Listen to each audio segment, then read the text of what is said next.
अब हनुमान जी तो अतुलित बल धामम, इनके पास बल तो पहले से ही था, अब देवताओं के द्वारा और बल मिल गया। आए, अब यह तो नहीं कहेंगे कि हनुमान जी को बल का अभिमान था, नहीं, वो निराभिमान्य हैं, लेकिन बाल्यपन में ज्यादा बल मिल गया। कभी इस पेड़ पर चढ़ जाएं, कभी उस पेड़ पर चढ़ जाएं, पेड़ों की शाखाएं उखाड़ देते। बानर रूप में है और बानर का स्वभाव है।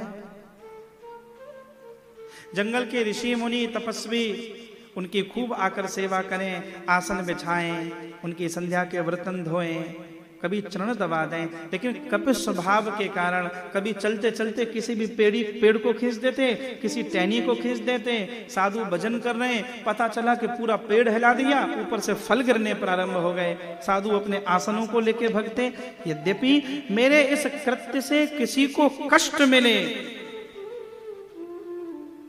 ऐसा भाव नहीं था, तब ऋषियों ने आकर मां अंजना को और केसरी को शिकायत की, आप अपने पुत्र को समझाएं, ऊर्जा का नियंत्रण बहुत आवश्यक है। समझाया। हनुमान जी की चपलता में कोई कमी नहीं आई। हनुमान जी ने खुद भी कहा, कपि चंचल सब ही विधि।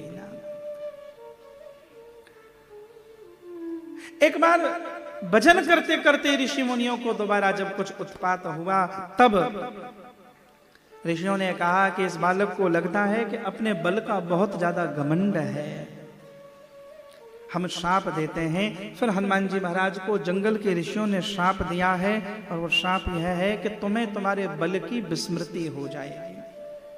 तुम्हारा बल तो सदैव विद्यमान रहेगा, लेकिन तुम्हारा बल कितना है तुम्हें स्मरण नहीं रहेगा। लेकिन जब जब किसी के द्वारा तुम्हें बल स्मरण कराया जाएगा, बस उत्साह बल दोबारा आ जाएगा।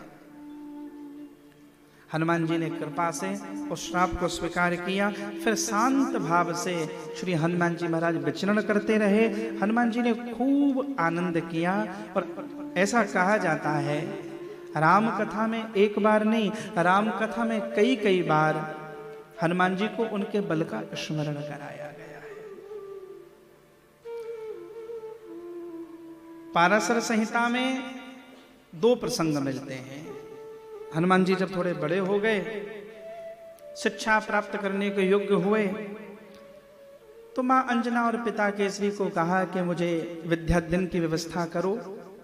हनुमान जी का उपनयन संस्कार कराया। तब कहा, मां मैं किस गुरु के पास जाऊं? मां ने कहा, बेटा सर्व शास्त्र सर्वज्ञ कोई है तो केवल भगवान सूर्यदेव हैं, और भगवान सूर्यदेव तुम्हें शिष्य के रूप में स्वीकार करने तो कल्याण हो जाएगा।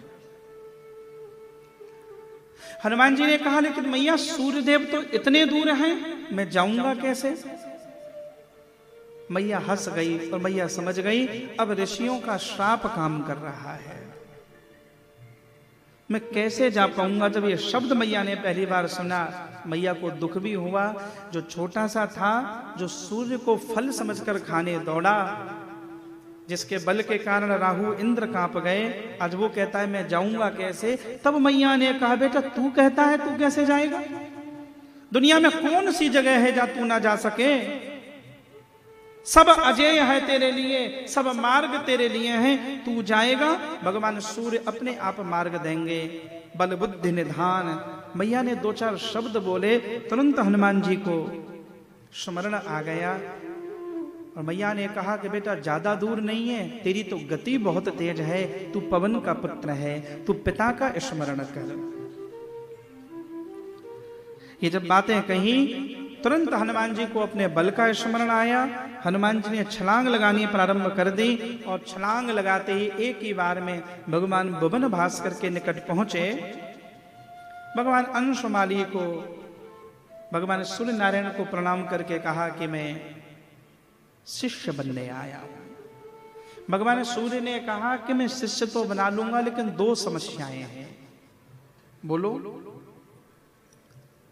भगवान सूर्य ने कहा कि पहली समस्या तो यह है, पढ़ने के लिए और पढ़ाने के लिए दोनों का शांत भाव से बैठना जरूरी है। दोनों ही बैठे हो, तुम कपि स्वभाव के कारण शांत नहीं बैठ सकते, और सूर्य गतिमान रहता है। तभी तो पढ़ोगे जब थोड़ी देर बैठोगे। मैं गतिमान हूं, मैं तो चलता रहूंगा, उस समय शिक्षा कैसे होगी? तब श्री हनुमान जी ने कहा, आपके वेग पूर्वक चलने में मुझे कोई बाधा नहीं होगी। ऐसा करना, आप चलते रहना, मैं आपके रथ के संग संग चलूंगा। जहां जहां आपका रथ जाएगा मैं भी चलूंगा, मैं भी चलायमान रहूंगा, और आप पढ़ाते जाएंगे मैं पढ़ता जाऊंगा। भगवान सूर्य को कोई समस्या नहीं थी, वो परिचित थे इनकी शक्ति से, इनके सामर्थ्य से। और फिर कुछ समय में ही भगवान सूर्य नारायण ने हनुमान जी को बहुत सारी विद्याएं प्राप्त की। हमारे हैं श्री भगवान, हमें किस बात की चिंता